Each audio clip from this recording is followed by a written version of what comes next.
E no Agricultura BR desta sexta-feira você vai acompanhar as informações do que acontece com a produção na Argentina, tanto na safra atual 2017-2018, quanto as estimativas de elevação diária para soja, milho e trigo para a temporada 2018-2019.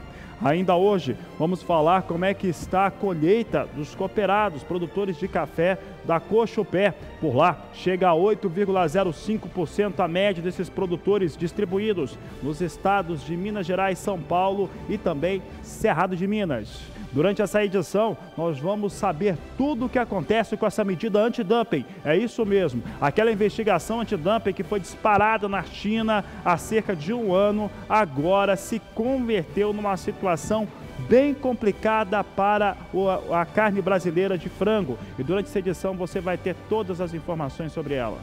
Tem mercado físico, mercado futuro e previsão do tempo. Começa agora o Agricultura BR.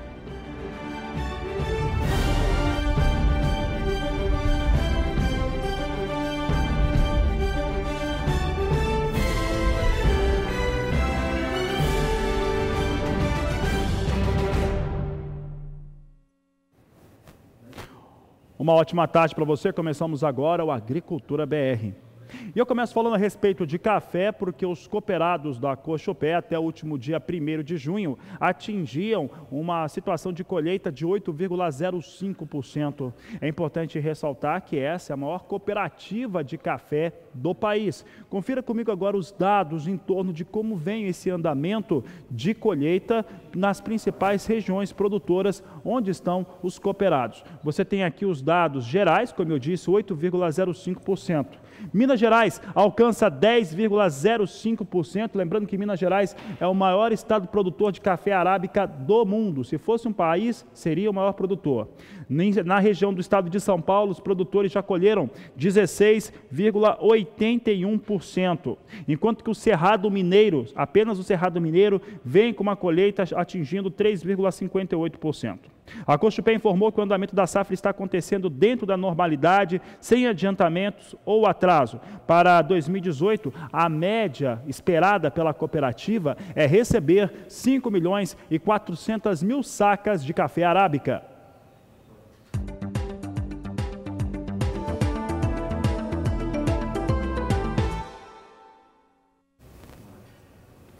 O assunto por aqui é em torno da produção brasileira de soja.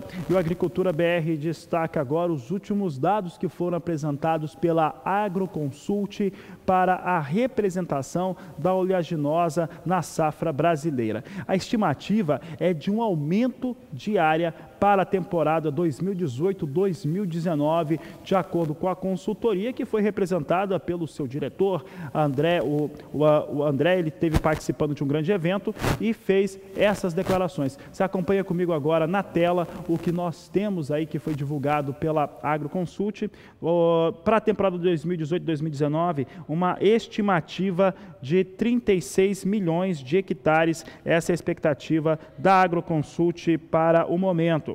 Ela deve avançar principalmente sobre áreas de pastagem degradadas. Essa é a situação esperada pela Agroconsult, e também sobre algumas áreas de milho de primeira safra. A área de milho de primeira safra, de acordo com a Agroconsult, deve reduzir na campanha 18-19 e aumentar na segunda temporada, o milho de segunda época. Mas de milho eu falo daqui a pouco.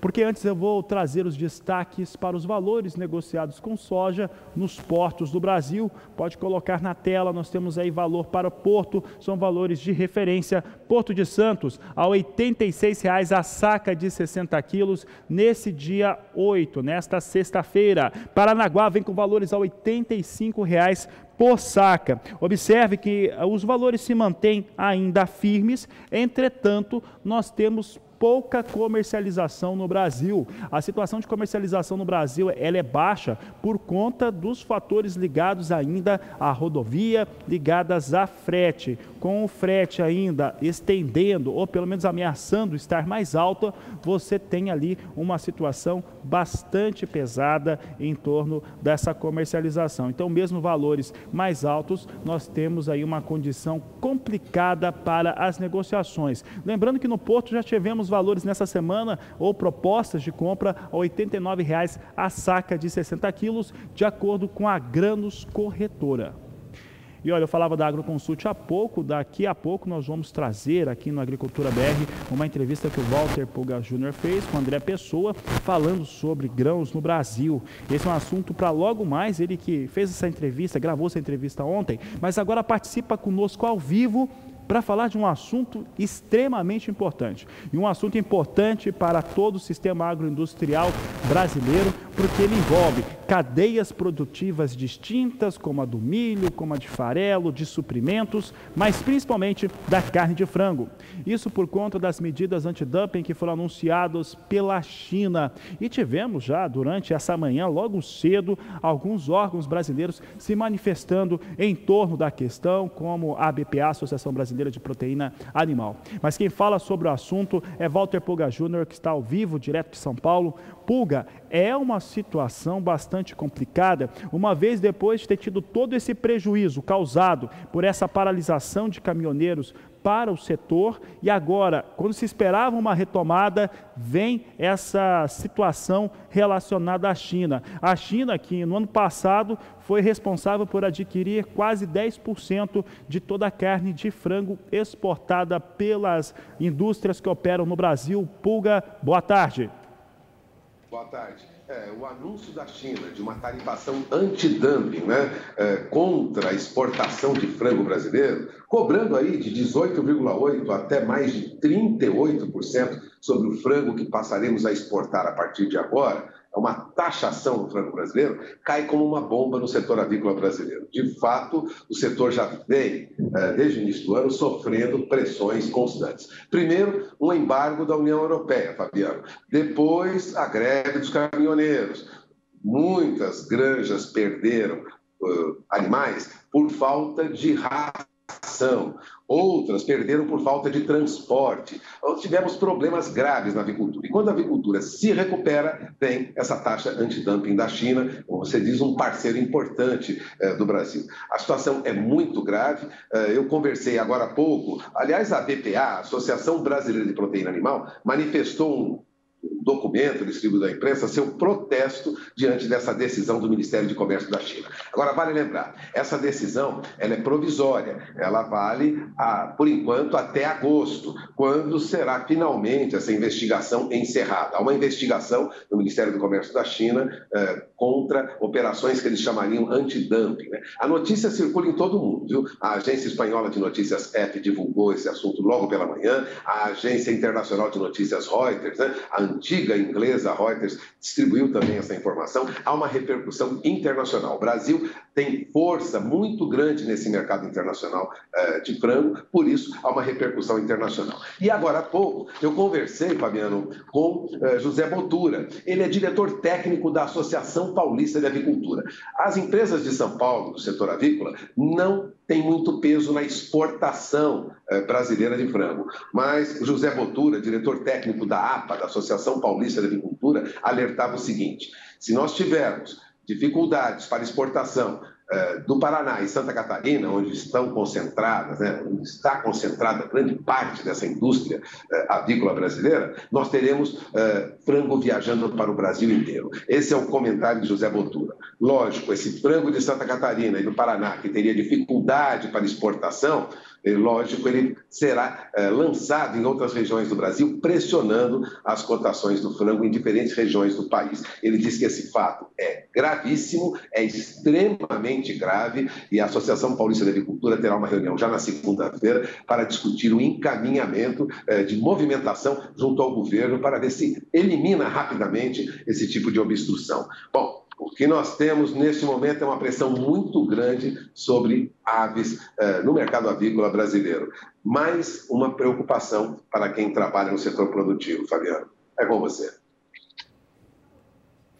Tá certo, Walter Pulga Júnior, e hoje tivemos aí muitos órgãos se manifestando em torno dessa medida chinesa. Obrigado pela sua participação. Walter Pulga, que daqui a pouco ele volta numa entrevista gravada que ele fez, aí falando um pouco a respeito de grãos, mas essa situação com a China deixou o mercado muito preocupado no dia de hoje, muita insatisfação também em torno dessa medida, e durante toda a nossa programação, principalmente no Pecuária BR, hoje, logo mais à noite, hoje vai começar um pouco mais cedo, inclusive, a Agricultura BR encerra, começa o Pecuária, e você vai ter mais destaques a respeito dessa situação criada pela China, medida antidumping ou tarifa antidumping que foi colocada pelos chineses sobre a carne de frango do Brasil.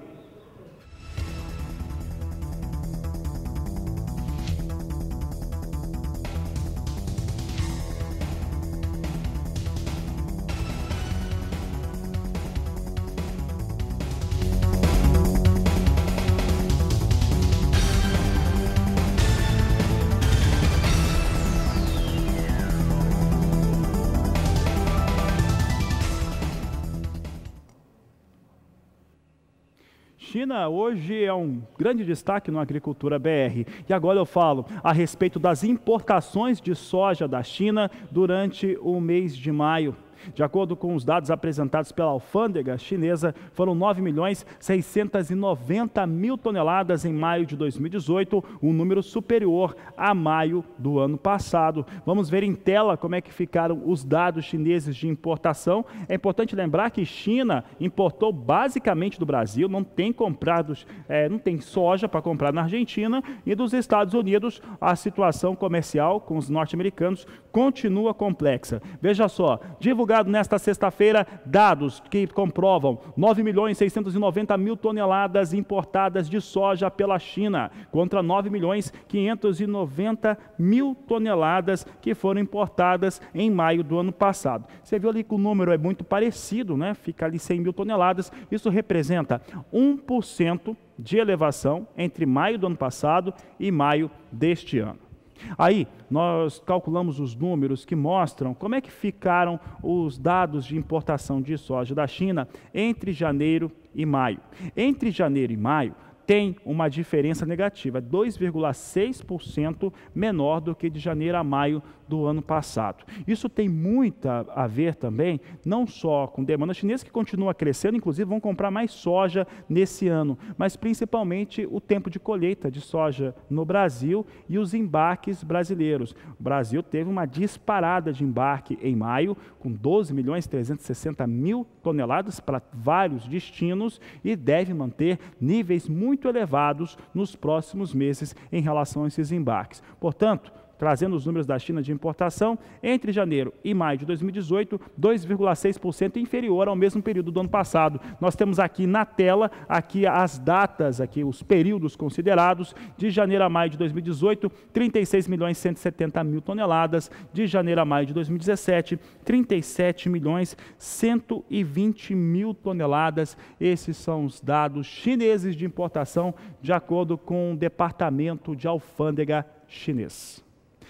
E se falo de soja, você sabe que isso tem sempre muito a ver com os Estados Unidos. Olha, dados internacionais e também de acompanhamento de lavouras já mostravam durante as últimas semanas o ótimo desempenho que se tem para a soja no campo norte-americano. Os norte-americanos têm uma terra realmente com uma qualidade muito superior, muito interessante, e por lá está dando tudo certo. Apesar de ter, e tem mesmo, tá, uma expectativa climática de que vai fazer calor, que vai ficar muito quente o solo, isso pode trazer algum prejuízo para as áreas de produção de soja e milho, por enquanto, por lá ninguém acredita muito nisso, e por isso tem trazido impactos muito fortes na soja em Chicago. Nós não temos mais posições para esse ano negociadas acima de $10 por bushel.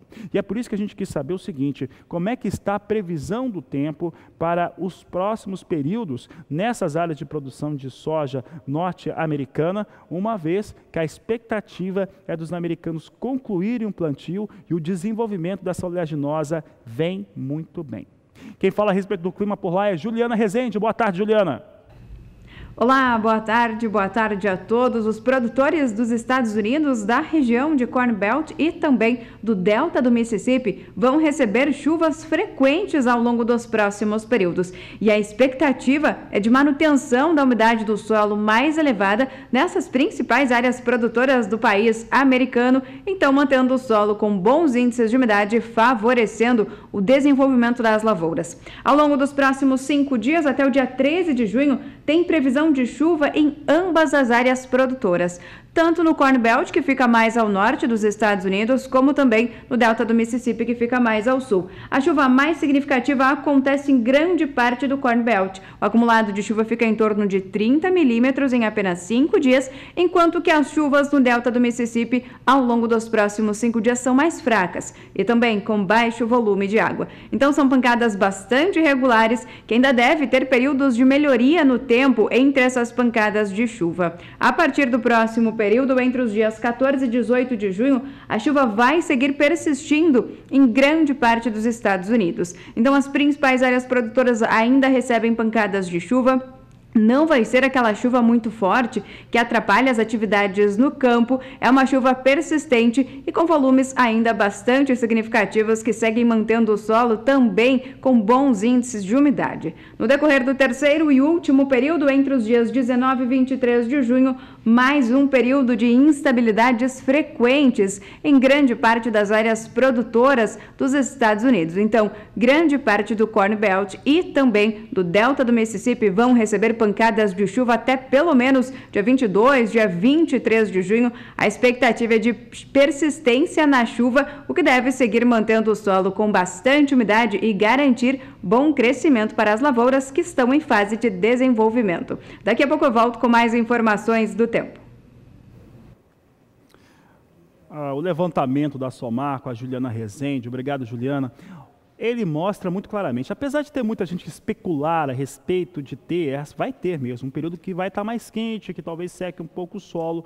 É importante lembrar que esse solo norte-americano tem uma capacidade de contenção de água, chamada caixa d'água, um pouco melhor do que aquelas que você conhece aqui no Brasil. E isso garante essa produção. Então está tudo bem com as lavouras deles, devem ter mais um ano no qual o clima contribui bastante, é parceiro na produção agrícola norte-americana. Com isso, os efeitos sobre os negócios na Bolsa de Chicago são negativos. Ora, se os Estados Unidos estão com lavoura no campo, com uma boa área de produção e está dando tudo certo, a expectativa é que caia. Somada a uma insegurança comercial causada pelos conflitos causados pelo presidente Donald Trump por lá em relação à China que não está comprando soja dos Estados Unidos, isso faz com que soja ceda. Vamos ver então como é que vem soja. Não tem posição no curto prazo na marca de $10 por bushel mais. Você está vendo na tela aí, vai abrindo e você vai vendo que a queda continua. Depois de ter caído forte, dado aquela despencada nesta quinta-feira, agora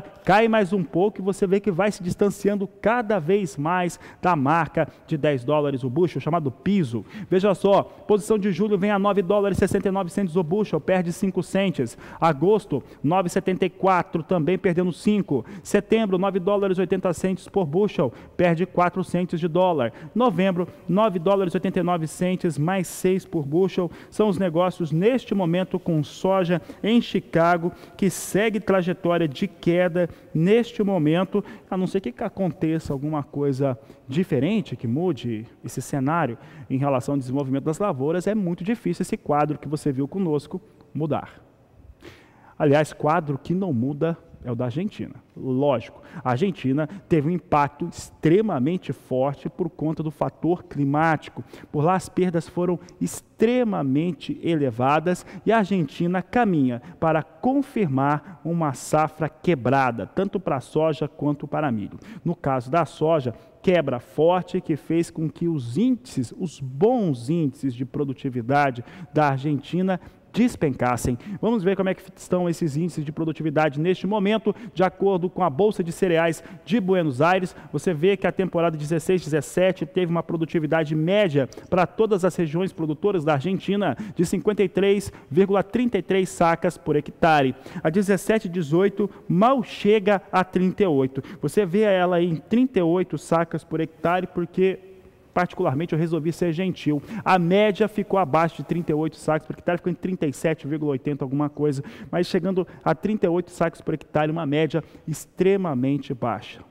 A Argentina, que começou a sua campanha acreditando que tiraria dos campos 54 milhões de toneladas. Já estão muito próximos de terminar essa colheita, porque em todo o país já atinge 92% da área, só que os números ficarão muito abaixo, no máximo 36 milhões de toneladas para os argentinos. Veja na tela conosco como é que vem essa safra de soja na Argentina. Expectativa inicial, 54 milhões de toneladas. Colhidos, 34 milhões 390 mil toneladas. Chega a 92% a colheita. A expectativa é chegar a 36 milhões de toneladas de produção de soja na Argentina, enquanto que situação pior do que essa, uma situação mais feia do que essa que nós estamos acompanhando agora, nós só vimos na temporada 2008-2009, quando os argentinos produziram 32 milhões de toneladas, portanto, situação por lá tem a chamada barra muito pesada em torno da produção de soja, o que foi muito bom para o produtor brasileiro e excelente, ninguém fala muito disso, mas foi excelente para o produtor no Paraguai, ou o produtor brasileiro que está no Paraguai, quem opera no Paraguai também teve resultados até melhores de quem está produzindo no Brasil. E o assunto é dólar, sabe por quê? Porque dólar teve uma posição do Banco Central talvez um pouco mais severa, talvez uma fala um pouco mais grossa em torno do que vai fazer em relação a essas altas elevadas para a moeda norte-americana. O Banco Central, através da sua liderança, comunicou ao mercado que tem outros dispositivos, além do swap tradicional, para segurar a moeda norte-americana e as suas elevações. O mercado fez com que, por conta dessa fala um pouco mais dura, fez com que tivesse uma redução no valor do dólar, que ficou abaixo de 3,80, vinha abaixo de R$ 3,80 até há pouco. Vamos ver se a gente tem a moeda norte-americana na tela. Você acompanha dólar comercial a 3,76, vem caindo, cai forte, 4,10%, é a atuação do Banco Central através do swap cambial e também dessa fala mais rígida da liderança, da autoridade econômica no Brasil, autoridade financeira, que disse que vai segurar o dólar. Então, 3,76 para a moeda norte-americana, cai bastante nesse momento, mais de 4% de queda. E daqui a pouco a Agricultura BR volta, depois do intervalo, trazendo para você destaques em torno da produção nacional, uma entrevista muito especial que o Walter Pulga Júnior fez com o André Pessoa, e você pode participar do programa, é muito simples. Você manda sua mensagem no Facebook, no Twitter ou ainda no nosso WhatsApp. O número é 67996562266. Voltamos já. E nesta última quinta-feira, a Agroconsult lançou na sede da Federação das Indústrias do Estado de São Paulo mais uma edição do Rally da Pecuária. O momento não era esse, não era o público, mas o André Pessoa, diretor da Agroconsult, aproveitou o momento para comentar o Plano Safra e disse enfaticamente: o Plano Safra é ruim e espero que seja o último, disse André Pessoa em entrevista a Walter Pulga Júnior, que você acompanha agora. André, ontem o governo lançou o Plano Safra deste ano. Esse plano é melhor, é pior do que os outros? Como você vê esse anúncio feito pelo governo? Eu acho que o plano é semelhante aos outros, né? A diferença fundamental desse ano é que o nível da taxa de juros que a gente atingiu na economia já é mais baixo, em alguns casos, em vários negócios que estão sendo feitos, mais baixo do que o nível de taxa de juros que o plano trouxe, né, para as operações cobertas, né, pelo crédito rural. E ainda vamos gastar um bom dinheiro para fazer a equalização para emprestar pelo mesmo valor que o mercado está emprestando, né, no mercado livre, vamos dizer assim. Então é uma demonstração mais do que clara de que está na hora de a gente rever essa estratégia. Né? Tem muita coisa que não faz mais sentido dentro do crédito rural. A gente já deveria ter se dado conta de que esse modelo antigo já morreu, né? Precisamos marcar a data do sepultamento, né? E fazer um velório. O velório que eu digo é fazer regras de transição, do modelo antigo, que não serve mais nem para a modernidade da agricultura atualmente, nem para as condições atuais da economia, né? E criar as regras de transição, principalmente para aqueles segmentos de produtores menores, médios produtores e produtores pequenos, produtores da agricultura familiar. Tem que ser uma transição para que não seja abruptamente retirado o modelo, sem o próximo modelo estar pronto. O próximo modelo, a meu ver, sobretudo para os produtores maiores, passa por um uso mais intensivo dos recursos livres e também dos mecanismos, das ferramentas de mercado de capitais. Os nossos instrumentos aí de CRA, de LCA, né, de warrant, precisam ser mais usados, eventualmente precisam passar por alguma atualização de legislação, aperfeiçoamento de legislação para que a gente possa reduzir um pouco o custo, né? Mas certamente a gente já passou da hora de rever esse modelo de financiamento da agricultura que está amparado e é a principal, vamos dizer, peça, né, de política pública do Plano Safra, né? Eu torço para que seja o último dos planos safras, que a partir do próximo governo a gente possa evoluir um pouco e modernizar, né, as regras de funcionamento do financiamento da agricultura brasileira, olhando principalmente para um prazo mais longo, né? Se for para ter plano, que não seja de um ano só, né? André, dólar dispara, produção de milho e produção de soja subiu, aumentou, vai cair, vai... Qual é a situação hoje para esse mercado diante de um dólar em alta, custos em alta, problemas de transporte? Como você analisa hoje grãos no Brasil? Não, hoje, do ponto de vista dos mercados, vamos dizer, no dia a dia, né, nós tivemos correções de preços significativas por conta do movimento do câmbio, né? A principal mudança nos últimos dias foi o câmbio, né? Que valorizou bastante o preço dessas mercadorias em reais. É lógico que o milho está sob a influência também de uma redução de safrinha. A safrinha não correspondeu à expectativa e quebrou, né, por causa da falta de chuva de abril e do início de maio, especialmente no Paraná e no Mato Grosso do Sul, reduções bastante expressivas de produtividade em relação ao ano passado. Então essas duas coisas combinadas fizeram com que os preços subissem, né? Mesmo caso da soja, embora tenha havido recuo das cotações de Chicago, e vale lembrar que o Brasil é um dos responsáveis por esse recuo, porque como a moeda aqui se desvalorizou muito e a gente é um exportador extremamente relevante, parte da desvalorização da nossa moeda vai para o bolso dos nossos agricultores, a outra parte vai para o bolso do importador lá fora, né? Então nós tivemos uma situação ainda de manutenção de preços muito elevados e satisfatoriamente rentáveis aí para os produtores, né? A grande preocupação, que eu acho que é o reflexo maior da crise que nós vivemos aí da situação dos caminhoneiros, é a paralisação da comercialização futura. Hoje nós não temos sequer uma referência de frete futuro, não se sabe qual é a tabela ou se haverá uma tabela para o frete da safra do ano que vem. E muitos dos nossos produtos, como é o caso da soja, como é o caso do próprio milho da próxima safrinha, como é o caso do algodão e assim por diante, vários produtos precisam dessa sinalização de preços de frete para poder compor a precificação da comercialização antecipada das safras. Então a comercialização da safra 2018, 2019, que vinha andando bem, parou completamente, e isso é muito ruim, porque boa parte do mercado de insumos no Brasil está atrelado às operações de troca, às operações de barter, e se eu não tenho a ponta da formação de preço da mercadoria, ou seja, da commodity, eu não tenho como também fazer avançar o mercado de insumos numa época em que nós já deveríamos estar definindo, né, o pacote tecnológico da próxima safra. Então, a minha preocupação, como consequência da crise, é muito mais em relação a quanto tempo ainda teremos indefinida essa situação da comercialização futura. E como diria meu amigo Éder Catatal Benite, amigos, tá vendo essa fala aí do André Pessoa? Ele diz o seguinte, ó: Plano Safra é um cadáver que não foi enterrado, afirma o André Pessoa, ele que é o analista-chefe da Agroconsult. Sobre vários aspectos, é importante ver o Plano Safra. Veja só, quando nós pensamos o Plano Safra para o produtor rural, você que é produtor sabe muito bem que na maior parte, ou em boa parte das vezes, ele não atinge aquilo que você precisa e no momento em que você precisa.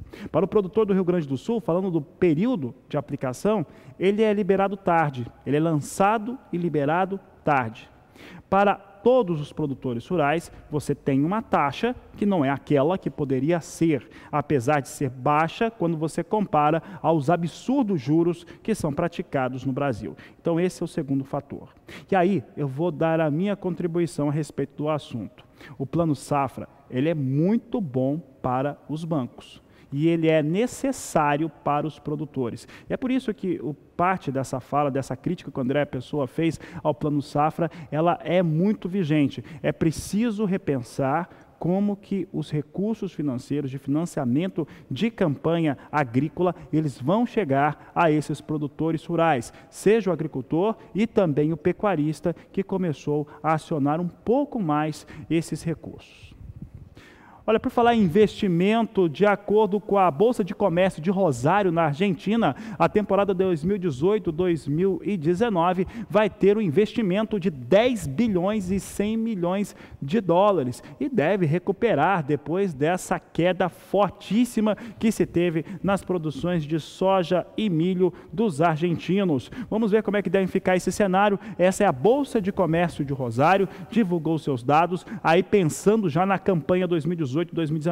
Os investimentos devem ser de 10 bilhões e 100 milhões de dólares, para uma área total com aumento de 3%, chegando a 37 milhões e 200 mil hectares. Esse número, se vier a acontecer de fato, se chegar a 37 milhões e 200 mil hectares, nós vamos ter a Argentina com a maior área de produção da sua história.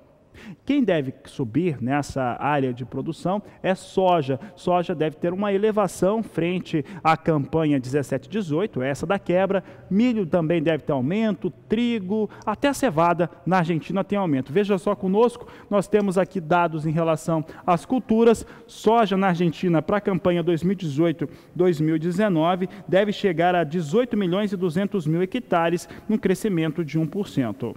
O milho deve atingir 6 milhões e 600 mil hectares, uma alta de 6%. O trigo deve ser elevado em 10% e chegar a 6 milhões de hectares em termos de ocupação.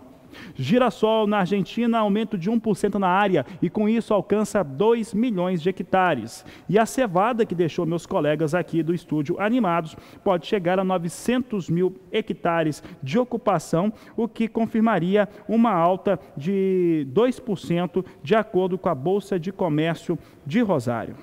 Em matéria de colheita mesmo, do que vai ser tirado dos campos, é esperado uma alta fortíssima, né? Claro, teve quebra nessa temporada e a expectativa da Bolsa de Comércio de Rosário é que os argentinos colham na campanha 2018-2019 120 milhões de toneladas de grãos. Essa é a expectativa para a próxima safra, de acordo com o que foi estimado pela Bolsa de Comércio de Rosário.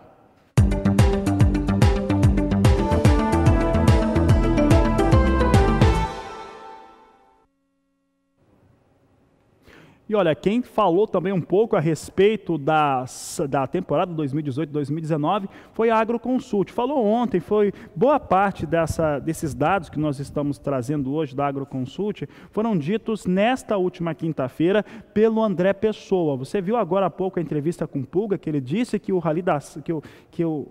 Plano Safra, ele é um cadáver que não foi enterrado, que chega a ser engraçado, mas ele falou também nessa oportunidade das expectativas da Agroconsult em torno da campanha 2018-2019. E ele acredita numa redução de área ocupada na primeira safra de milho e um aumento no milho de segunda época. Deve ocupar mais área na campanha próxima, na campanha 2018-2019. Você vê os números apresentados pela Agroconsult, pelo André Pessoa. Você tem aqui primeira safra com uma expectativa já da Agroconsult para 4 milhões e 800 mil hectares, o que representaria uma queda de 3%. 1%, e uma segunda safra, lá na temporada 18/19, segunda época, com 12.870.000 hectares, uma elevação de 10% frente aos 11.600.000 hectares que foram ocupados com milho na temporada 17/18 para esse milho de segunda época.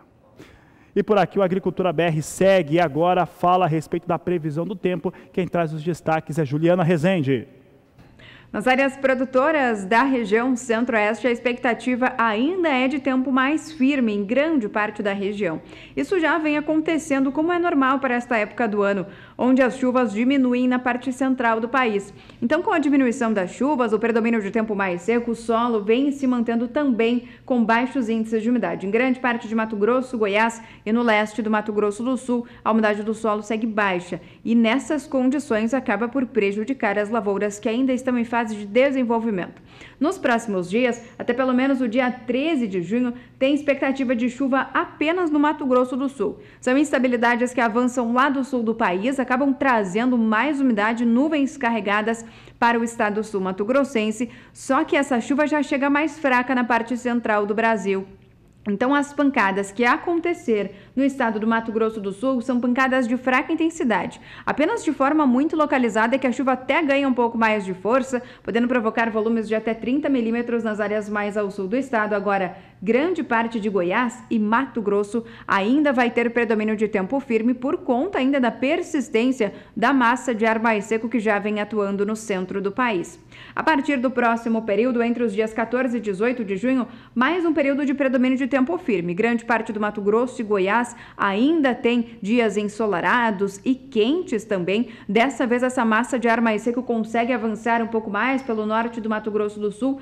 Só que nas áreas da metade sul do estado sul-mato-grossense ainda pode chover. Só que cada vez as pancadas acabam perdendo mais intensidade, garantindo chuva fraca e isolada. Durante o terceiro e último período, entre os dias 19 e 23 de junho, expectativa de a massa de ar mais seco agora avançar cada vez mais pela região, garantindo tempo bastante seco e quente. Chuva fraca e isolada apenas no extremo sul do estado do Mato Grosso do Sul. Então, durante os próximos períodos, é uma massa de ar mais seco que vai garantir tempo firme em grande parte da região centro-oeste. Algumas chuvas até podem acontecer no estado do Mato Grosso do Sul, mas de maneira fraca e isolada. Essa chuva vai seguir mantendo essa umidade do solo um pouco mais elevada no estado sul-mato-grossense, enquanto que os índices de umidade no solo entre Mato Grosso e Goiás vão seguir baixos ao longo das próximas semanas devido à falta de chuvas na região. Daqui a pouco eu volto com mais informações do tempo.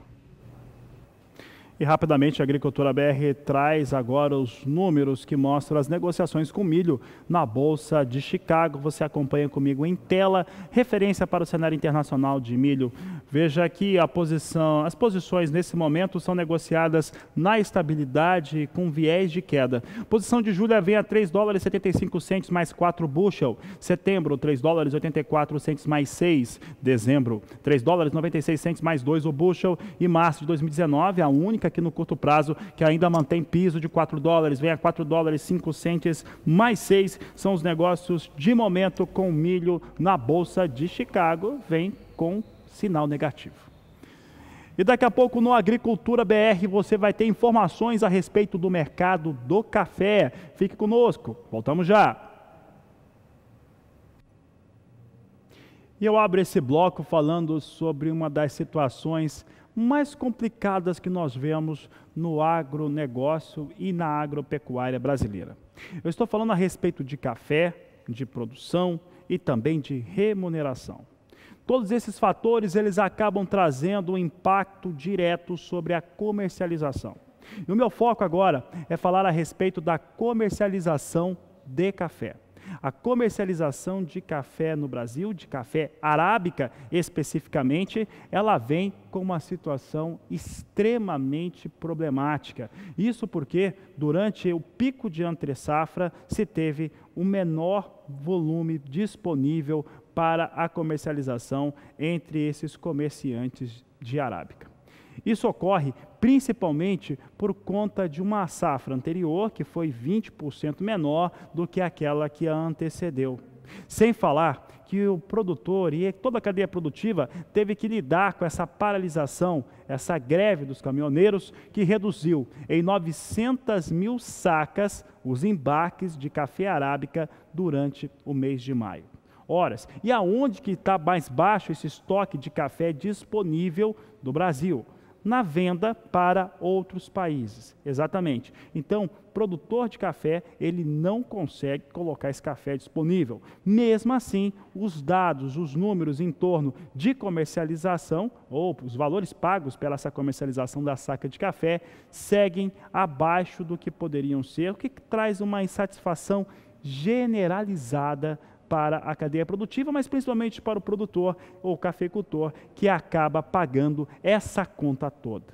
Mas por que tem ainda esse atraso? Ora, o Brasil teve uma safra fraca, essa última safra é fraca, 20% inferior, frente àquela que antecedeu, como eu disse. E tem a expectativa de uma safra recorde, essa que está sendo colhida. Mas aí você tem todos os impactos de atraso de colheita, de não ter uma safra assim tão pronta como muita gente disse por aí.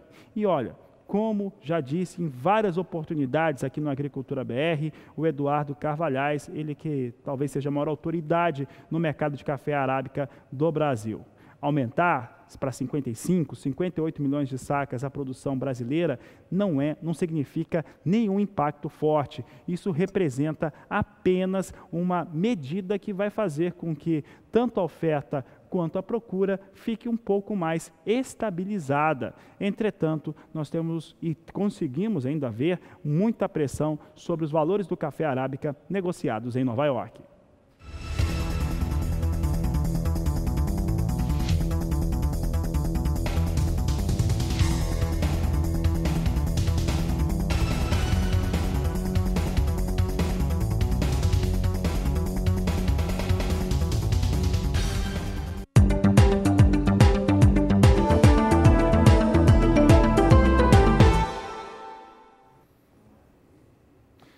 Vamos saber um pouco agora do setor sucroalcooleiro com o repórter Gustavo D'Angelo.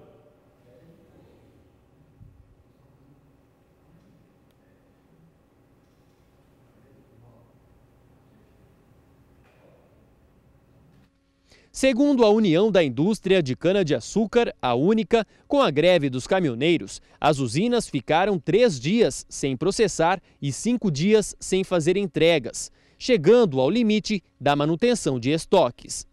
O problema vem agora. O saldo da paralisação dos caminhoneiros poderá trazer alívio às empresas, que são grandes consumidoras de diesel. São utilizados de 4 a 5 litros de diesel por tonelada de cana processada. A tabela mínima de preços para o frete, porém, vai ser um fator onerador. Estima-se em até 27% de aumento no frete. Na avaliação da Única, se isso se concretizar, aumentará o ônus para as usinas. A demanda por etanol é forte neste período pós-paralisação, mas os preços estão sem grandes alterações. O protesto pegou as empresas em um período de mudança de mês e com necessidade de caixa. Nesse cenário, são obrigadas a vender mais para equilibrar as contas, o que dá pouca variação aos preços, já que normalmente o setor trabalha com 10 a 12 dias de estoques. Gustavo D'Angelo para o SBA. E daqui a pouco a Agricultura BR traz em destaques informações a respeito da citricultura e ainda hoje mais destaques para a soja, preço pago no Brasil, negócios internacionais e muito mais para você. Eu lembro que o programa é para você, então você tem que participar dele. E é simples. Você pode fazer essa participação entrando em contato com a nossa produção através das mídias sociais. Você pode fazer esse contato através do Facebook, do Agricultura BR, pode fazer através da nossa página no Twitter e ainda pelo WhatsApp, é simples. Eu, inclusive, eu estava falando aqui com alguns produtores, alguns telespectadores. Você manda a sua mensagem para o nosso WhatsApp no 67996562266, dá lá o seu recado, manda aquilo que você quer ver no programa, que nós vamos ter o maior prazer de destacar aqui na nossa programação. Nós vamos para o intervalo, aproveita para mandar mensagem e voltamos já.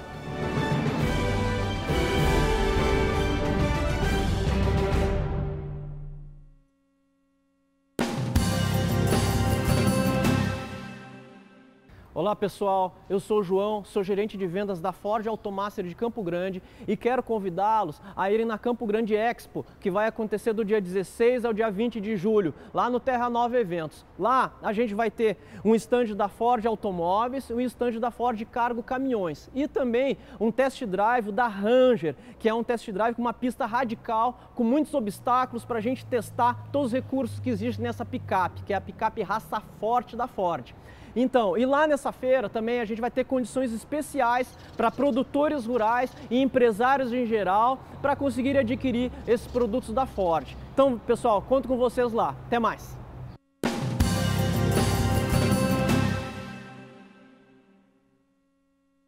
Vem aí, leilão virtual Qualidade Genética Goiás, dia 11 de junho, segunda-feira, às 8h30 da noite. Em oferta, animais Nelore e cruzamento industrial, filmados no Vale do Araguaia. Produtos de IATF. Vale a pena conferir. Leilão virtual Qualidade Genética Goiás. Dia 11 de junho, segunda-feira, às 8h30 da noite. Assessoria Hélio Correia, Embrio Planejamento Genético. Realização Leilo Forte. Transmissão Canal do Boi. O rebanho bovino brasileiro chega a um novo patamar no controle parasitário com o Evol, a nova marca da Ouro Fino Saúde Animal, reunindo na mesma formulação dois princípios ativos, a ivermectina e o sulfóxido de albendazol. Único no mercado de endectocidas, o Evol age em todas as formas e fases dos vermes, além de controlar bernes e carrapatos. Evol, a marca da evolução dos endectocidas. Ricardo Nicolau Leilões e SBA apresentam o espaço que traz informação e negócios. Programa Boi em Pauta. Quarta-feira, às 8h30 da noite, pelo Canal do Boi. Entrevistas com personalidades do mundo agro. Comercialização de animais dos grandes criatórios do norte do Mato Grosso. Programa Boi em Pauta. Informação e negócios. Quarta-feira, às 8h30 da noite, pelo Canal do Boi. Você é nosso convidado. Realização Ricardo Nicolau Leilões.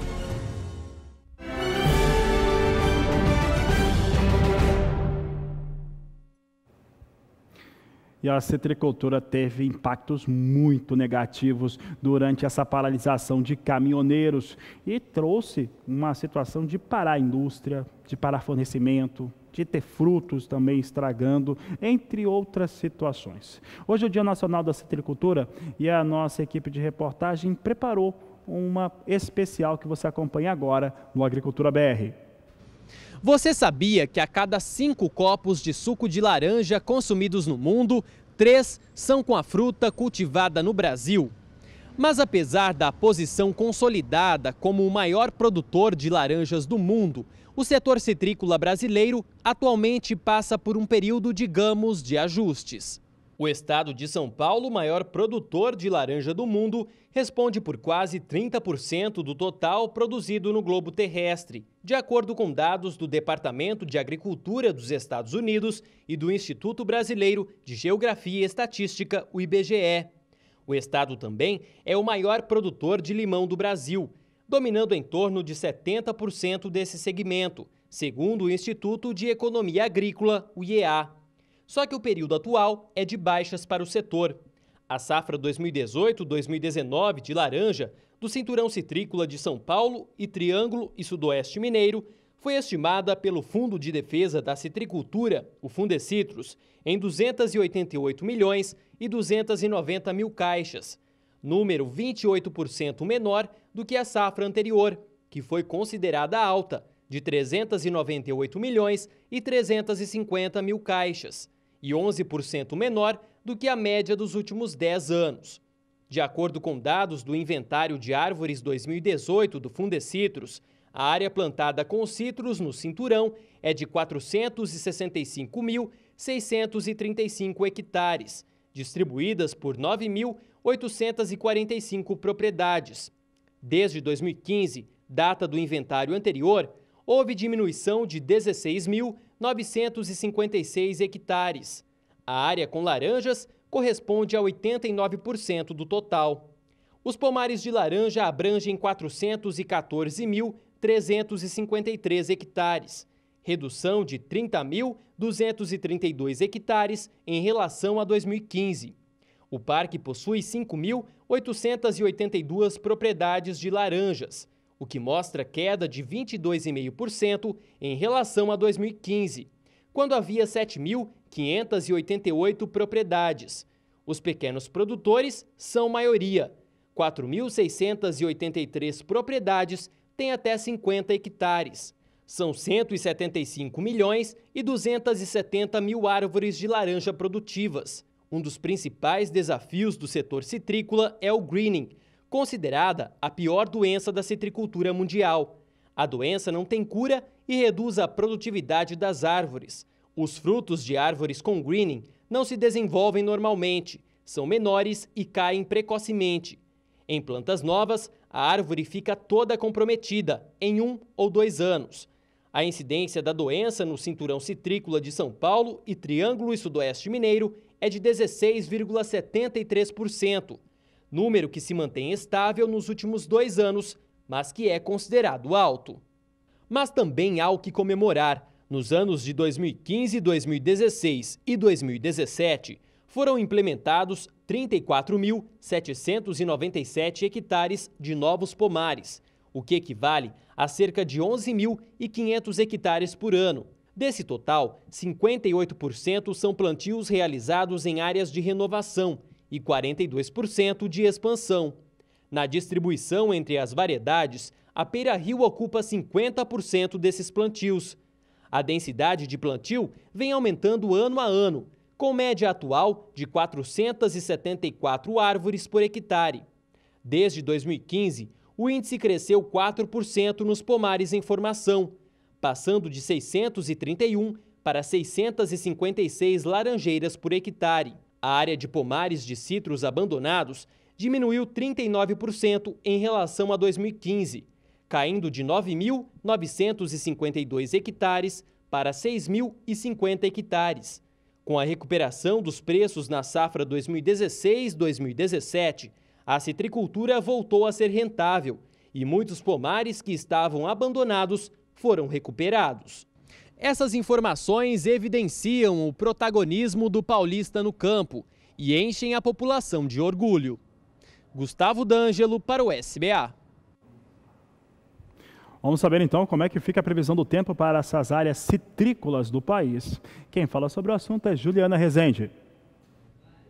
Grande parte das áreas produtoras de citros da região sudeste vem mantendo bom ritmo em relação à colheita. Atualmente, os produtores estão em fase de colheita no campo, o tempo mais firme e a falta de chuvas no interior, tanto de Minas Gerais como também no estado de São Paulo, vem garantindo condições satisfatórias para o andamento da colheita no campo. Agora é a falta de chuva, então, que vem mantendo o solo mais seco. Grande parte do interior de São Paulo e Minas Gerais vem garantindo índices de umidade do solo baixos. No decorrer dos próximos dias não é diferente, ainda a chuva vai seguir bastante escassa na região sudeste. Novas áreas de instabilidades até conseguem avançar, só que somente pelo estado de São Paulo. Até volta a chover em grande parte de São Paulo, mas ainda são pancadas mais fracas. A chuva até ganha um pouco mais de força em pontos muito localizados do sul do estado. Agora, de maneira geral, tempo bastante firme em grande parte do sudeste. A partir do segundo período, entre os dias 14 e 18 de junho, a chuva ainda vai seguir garantindo algumas instabilidades em grande parte do estado de São Paulo, porém de forma bem fraca e também com baixos acumulados. De maneira geral, a circulação dos ventos no oceano ainda transporta mais umidade do mar contra a faixa leste da região sudeste e é por conta disso que ainda chove em toda a faixa leste da região. Agora, a situação é bem diferente no interior. Grande parte do interior mineiro vai ter tempo firme ao longo do período do dia 14 até o dia 18 de junho. A partir do terceiro e último período, entre os dias 19 e 23 de junho, expectativa de tempo firme em grande parte do interior paulista e também mineiro. É uma massa de ar mais seco que atua, inibe a formação de áreas de instabilidades e mantém o sol predominando. Então, durante as próximas semanas, tempo firme predominando em grande parte das áreas produtoras de citros, tanto do estado de São Paulo como também do estado de Minas Gerais. A expectativa é de cenário otimista, isso porque os produtores vão poder seguir avançando com as atividades de colheita no campo. Daqui a pouco eu volto com mais informações do tempo.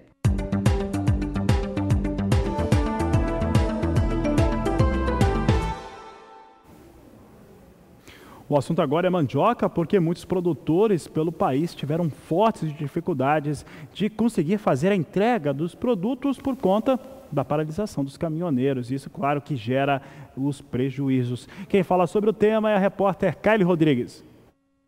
Parte dos mandiocultores se voltou às atividades de campo. Muitos pretendem iniciar o plantio ainda nesta semana. Afinal, as condições do solo estão favoráveis. Neste cenário, muitos agricultores não negociaram o produto.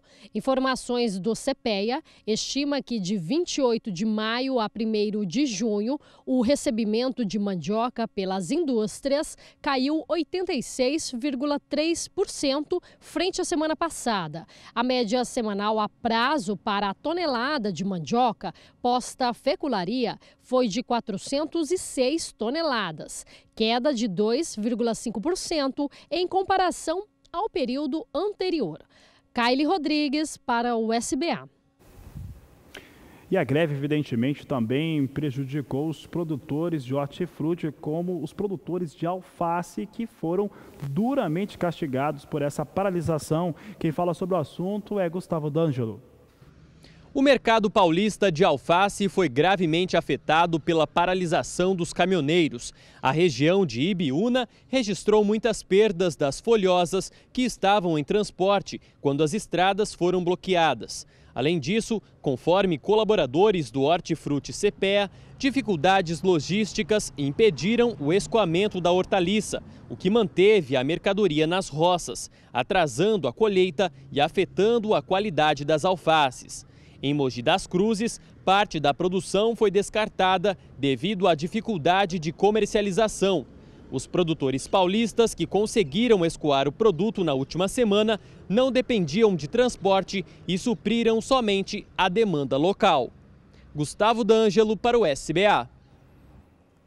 Você acompanha agora com a Juliana Rezende a previsão do tempo para todo o país.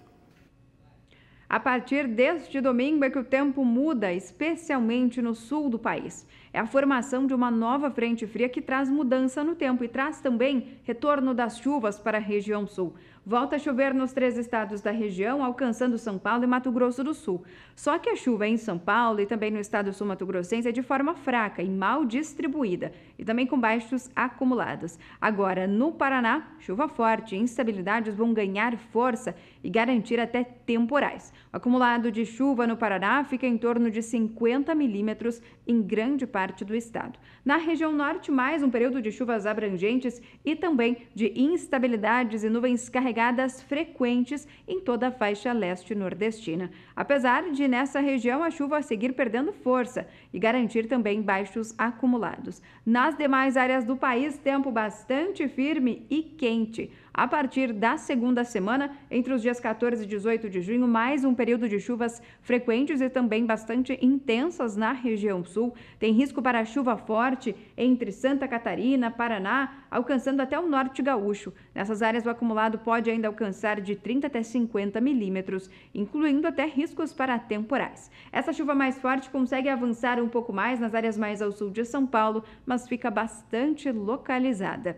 Nas demais áreas onde a chuva ainda consegue avançar, entre Mato Grosso do Sul, São Paulo, toda a faixa leste do sudeste, expectativa de chuva fraca e muito mal distribuída. Na faixa leste nordestina, mais um período de chuvas frequentes, porém com cada vez menor acumulado. Os índices de umidade do solo ainda devem seguir um pouquinho mais elevados nessas áreas, porém com essa chuva mais fraca, a expectativa é de que não deve ter um grande aumento nas condições hídricas do solo. E o tempo firme vai seguir predominando em grande parte do centro do país. Até pelo menos o último período, até o dia 23 de junho, expectativa de tempo bastante seco entre sudeste e centro-oeste, até as áreas mais ao sul da região norte e também o interior do nordeste. As chuvas ficam concentradas nos extremos do Brasil, assim como nas áreas mais ao norte, como também nas áreas mais ao sul. Só que dessa vez a chuva já começa a perder bastante intensidade. Então, durante os próximos períodos, expectativa de tempo firme na parte central do país, garantindo ainda a manutenção desse solo mais seco entre sudeste, centro-oeste até o interior do nordeste.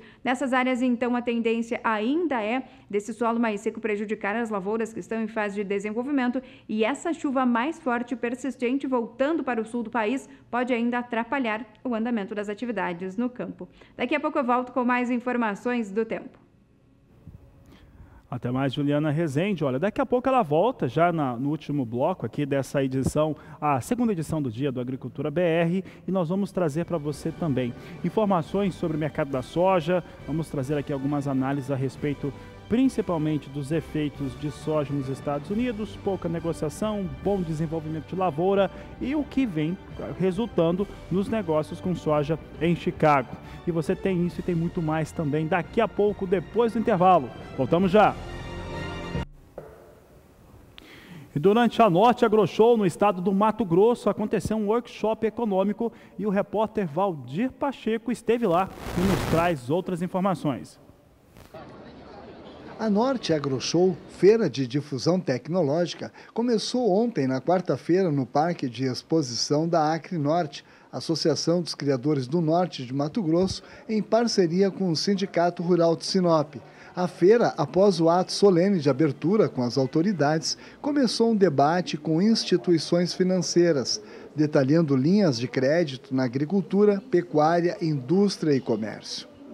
Durante a abertura da primeira feira de difusão tecnológica, Norte AgroShow, está tendo um workshop econômico, onde participam instituições como Sudeco, SEDEC, Banco do Brasil e BNDES. O Mato Grosso ele corresponde a 45% de todos os desembolsos que o BNDES tem aqui para o Centro-Oeste, com aproximadamente a 2 bilhões de reais desembolsados nos últimos 12 meses, o que mostra o descolamento da economia do Mato Grosso. A economia do Mato Grosso ela tem cada vez mais se desenvolvido e o BNDES tem estado atento à demanda por crédito aqui do município, do estado, de forma que a gente consiga manter esse crescimento ao longo dos próximos anos também, inclusive.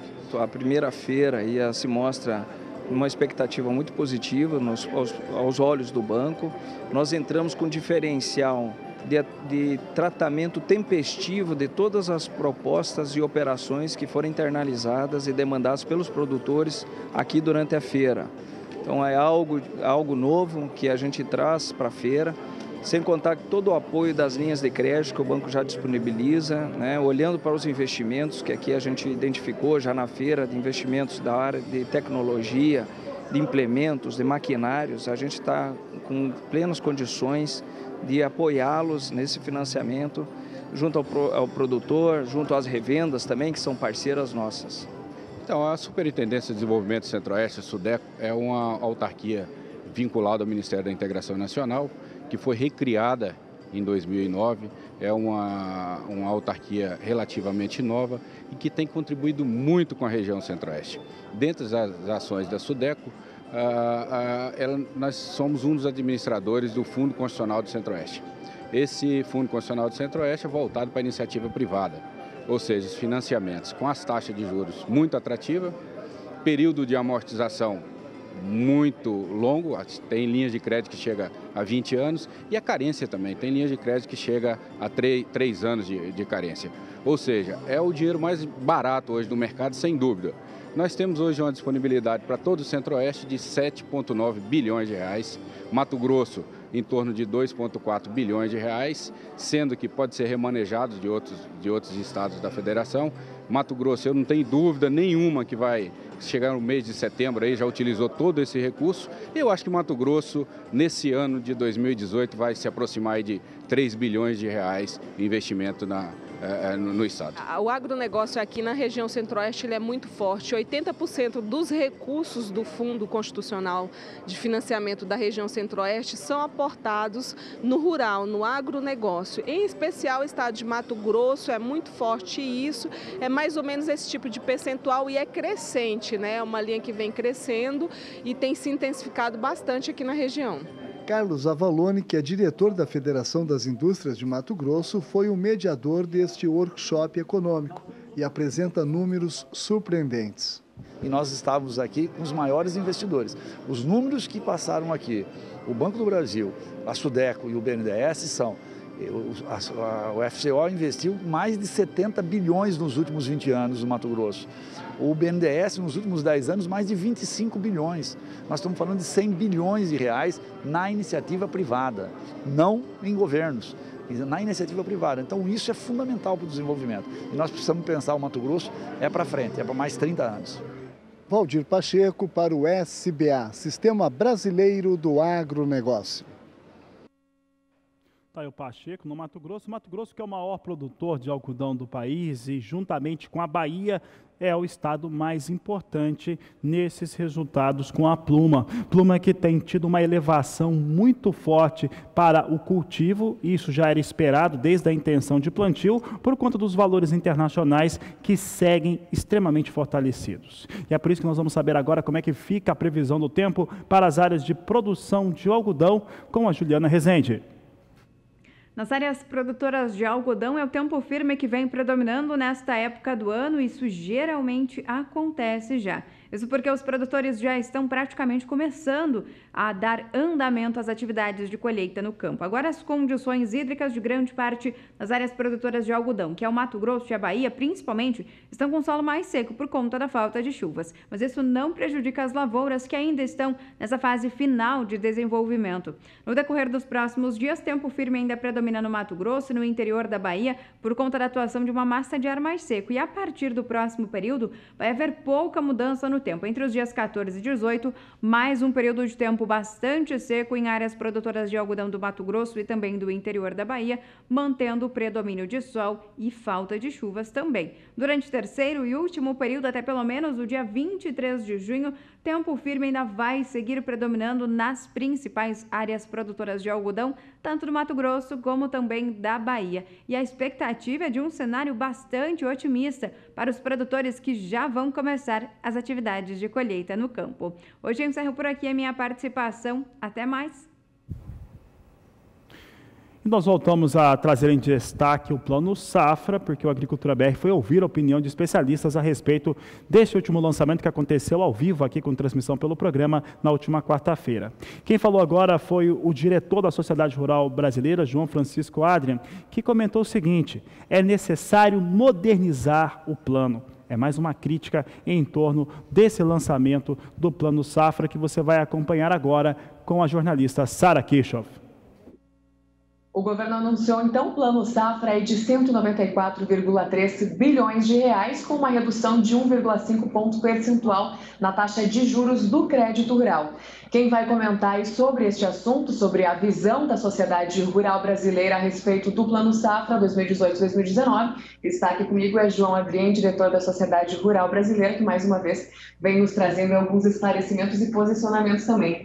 De que forma que a sociedade rural brasileira enxerga esse anúncio? Um anúncio um pouco mais fraco, né, João? Perfeito. A nossa visão é que o Plano Safra ele, não foi nada fora do esperado. A Rural já, em discussões anteriores, entendia que o plano não teria grandes recursos, até porque o momento de fato é muito complicado, né? E a taxa de juros, ela também seguiu aí um pouco a taxa Selic, não trazendo grandes mudanças para a nossa expectativa. É um momento de crise, se o governo não está conseguindo fazer ajustes fiscais, né? Nós temos um déficit gravíssimo nas contas públicas e por isso também não conseguimos ter um plano de governo para o Plano Safra que seja mais estruturado. Agora, a nossa visão é que, além do recurso e da taxa, o governo poderia ter ido além, né? Nós poderíamos ter feito uma discussão de modernizar, né, o manual de crédito rural, fazendo do Plano Safra ele ser menos burocrático, mais eficiente e também demorar menos tempo para acesso a recursos. Eu acho que o Bairro Maggi fez um trabalho hercúleo, né, de fato conseguir trazer esse plano para a gente. Agora, nós como entidades e também os outros ministérios, nós precisamos de fato modernizar toda a discussão do manual do crédito rural. E a sociedade também fala em um outro tipo de amparo aí do mercado financeiro, né, e do meio privado. De que forma isso poderia acontecer? Eu acho que o que fica muito claro, até com essa taxa mais acessível da Selic, né, uma taxa aí a 7, 7,5, né, o produtor já começa a ter crédito um pouco mais acessível, um pouco mais competitivo no mercado privado. Né? Então a gente entende que para esse ano, para esse ciclo 18-19, haverá uma grande participação do mercado privado. Nós observamos no ano passado um aumento de 40% nos instrumentos financeiros como as a securitização como a LCA e as CRAs, entre outras. Então, certamente, esse ano haverá uma grande demanda por esses mecanismos e por esses instrumentos. Agora, a gente também existe uma discussão super importante dentro da questão do crédito privado, que é a redução do spread. Né? Hoje, ainda é muito caro, né? Nós conseguimos arrecadar dinheiro no mercado privado, muito, ainda mais que a taxa Selic, ainda tem esse custo alto. Então, eu acho que, além de só discutir o plano safra, né, a questão do crédito rural é maior do que isso. Né? Tem a discussão do plano privado, tem a discussão do manual de crédito rural, tem a discussão do seguro rural, e eu acho que a gente poderia ter ido além. Né? A Rural entende que haviam soluções e haviam propostas para ir além do que foi feito neste ciclo. A Federação de Agricultura do Estado do Rio Grande do Sul fez, inclusive, uma análise falando que há uma certa seletividade de crédito, né? Mais crédito, mas para menos produtores, para uma quantidade menor de produtores,